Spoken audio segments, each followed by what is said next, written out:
Hello everyone, I'm Pearl Pereira from P3 Designs, and I'm showing sneak peeks of my new blocks and some of the techniques that I'm using to make these new blocks for my new quilt called Into the Woods. Now this is Fawn, and she has a head here that has a lot of intersecting pieces on it. And I use a technique that's called a M.U.T. I named it a M.U.T for multiple unit template. And you'll see that on my printable, downloadable companion products. You'll see here that I tell you that this is a M.U.T, these pieces here are M.U.Ts, and these are the base units for them, and these are the top units. These sheets like this are companion product that can be purchased with proof of purchase of your pattern. Now, the M.U.T technique I show in my book, and it's on page 77. And I have several examples of when I've used it, and even one where I've used it where it has 9 pieces in this flower. So for more information about that, you can look for my book on my website. Today, I'm working on Fran's head. And just like here, we have the base unit. The base unit is the whole piece with all the lines drawn on here. Now, if you don't have these templates, you can always just trace yours just like, so that they look just like this. All of the units are drawn on here so that I can see these lines to help me place my fabrics. You'll need the top units, so 16 is the base, 17, 18, and 19 are the pieces that go on top of number 16, and then we'll turn all the way around this shape. So here I have my pieces all set up and ready, and what you can see is I have the base unit piece, and it has everything on here. Now the one thing that I will do, because it's very hard to see with a light box, with all this light on here, is I'm just going to come back and I'm going to darken this line. And even when I'm darkening this line, sometimes it's still very hard to see with all of these lights on in here when I'm filming. So I've just darkened these so that I can see where my pieces are going to go. Now, I've already placed the base fabric, which is number 16, on here. And number 16, it doesn't need to exceed out here. We just need a seam allowance all the way over here, and we need a seam allowance on this upper edge. And I'm pretty sure that you can't see that, even if I place it on the light box, but we'll try. You can, yes, you can see right there. You can see the edge of the fabric, and you can see that on 19, I have it right up against the edge.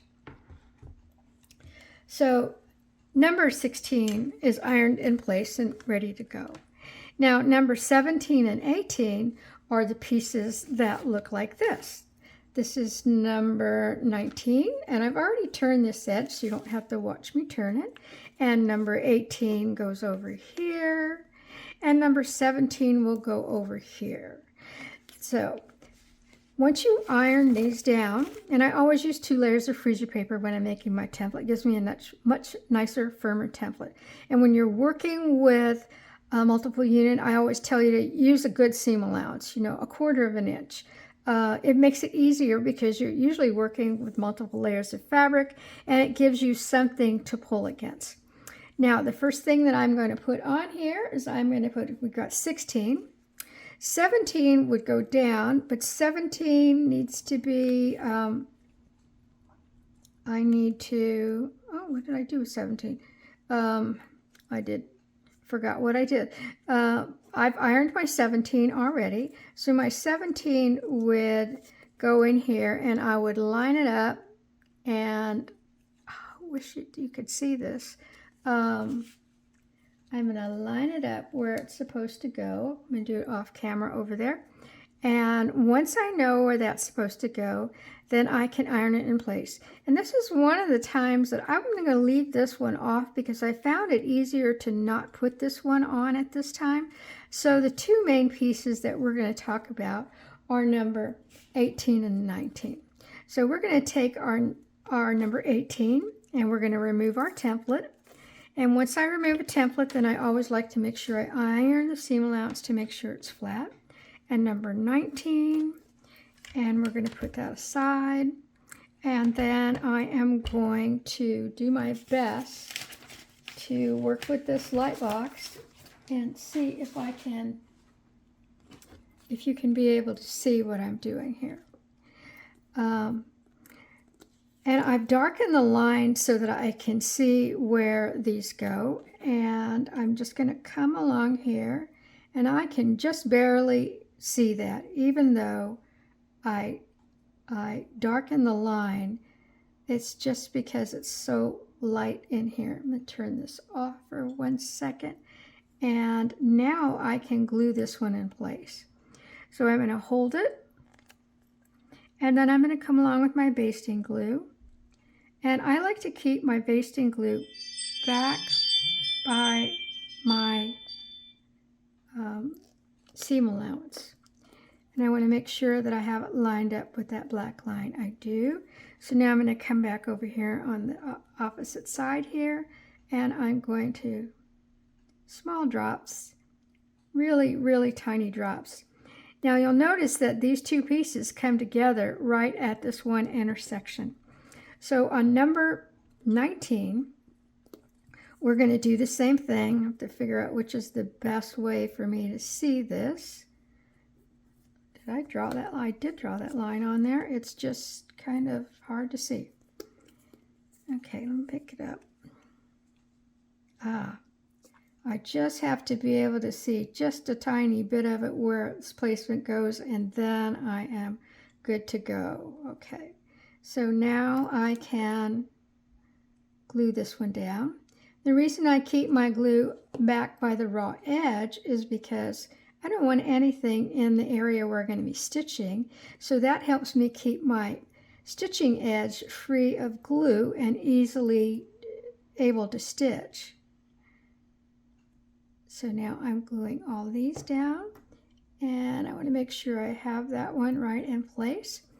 And so now what we have is we have the head. Now I should not have put any glue here because I want to insert my number 17 in there, but I'm going to leave it that way.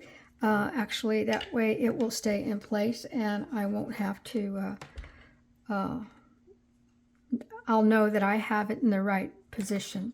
So now I'm going to come along and I will clip these concaves. I'm going to clip this excess fabric here. I can clip a little bit more of the white fabric, except for I have glued down, so that's okay. I want to clip that. If there's any excess fabric that I can clip away and still leave a seam allowance, I will do that. So now what I'm going to do is I'm going to turn this edge, and there is actually a little concave right here, so I am going to clip there. Now I'm ready to starch and iron. So I'm going to come along with my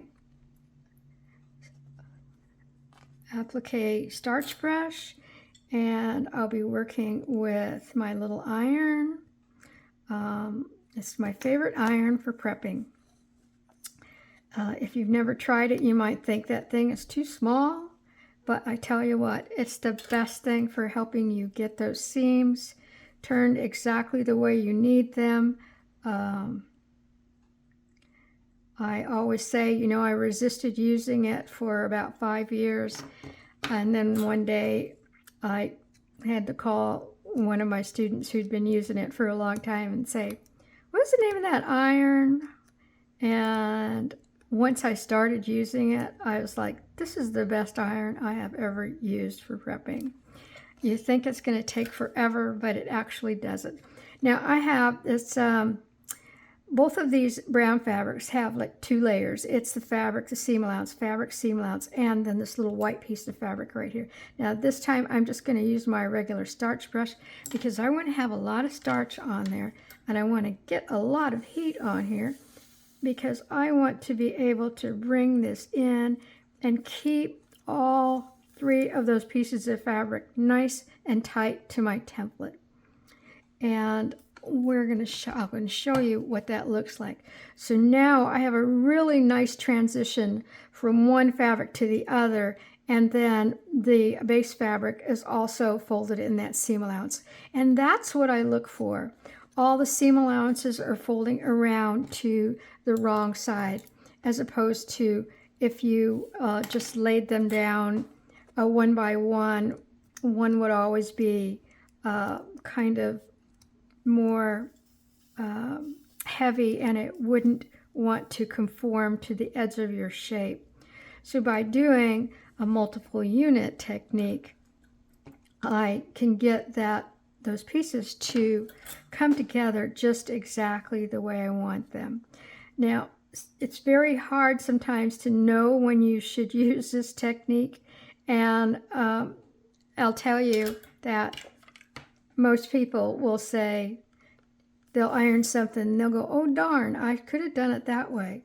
And it's just a matter of getting yourself trained and looking at shapes. When I look at the drawing for this, and this might help you, is that I can see that this could be a whole unit, and that this seam and this seam, you know, both of these seams here all the way around to here can be ironed as one.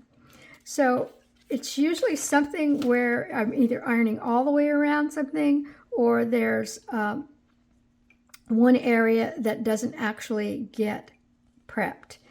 And in this case, that's right here by the mouth, because I have his little mouth here, and I did not iron the upper edge because I need to lift up my basting glue right here, and I need to insert this. Let me get off of here. I need to insert this. And there's a small amount of the face that shows here, right here on this little edge, and you want to make sure that that's covered.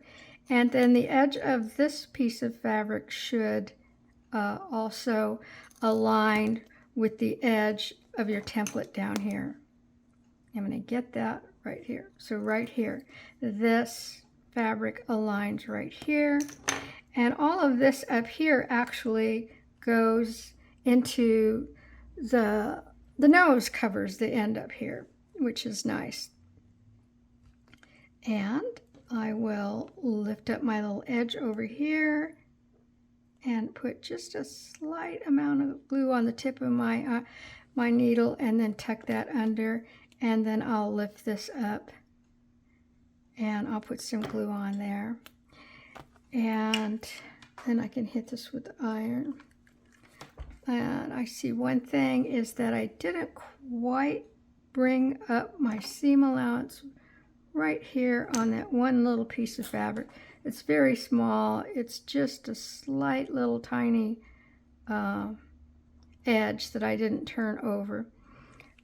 And what we now have here is where his whole head. The only thing that we need to do is add, and my seam allowances are a little long over there, and I will trim those down because I can see them from here.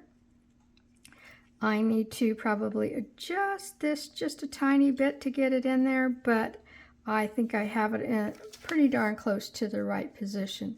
But what you can see, this is how I do multiple unit templates.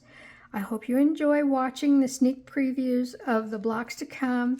I'm trying to put maybe the hardest shapes that you will encounter when you're making your quilt. So hopefully this will be a nice little library for you to look at when you're making your quilt, and maybe it'll help you.